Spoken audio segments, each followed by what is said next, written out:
बाबा, मैंने बहुत कुछ सीखा है आपसे।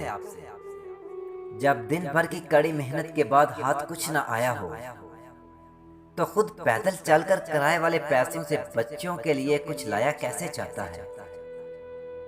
मैंने सीखा है आपसे, सब अपनापन जताते हैं, हमारे दर्द में आंसू बहा के या हमें गले से लगा के।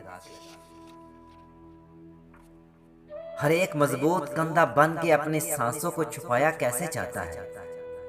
मैंने सीखा है आपसे, जिस बेटे के पहली बार बोलने पे आपने मिठाइयां बांटी हो, वही बेटा अगर बड़ा होकर आपकी बात काट दे तो इसकी बात को हंसकर कैसे टाला जाता है। मैंने सीखा है आपसे, जब सब कुछ बिखर गया हो, समेटने को कुछ भी ना हो, ऐसे वक्त में पूरे खानदान को कैसे संभाला जाता है। मैंने सीखा है आपसे, और अपने अरमानों का गला घूंट के अपने बच्चों के सपनों को पाला कैसे जाता है। मैंने सीखा है आपसे, मैंने सीखा है आपसे।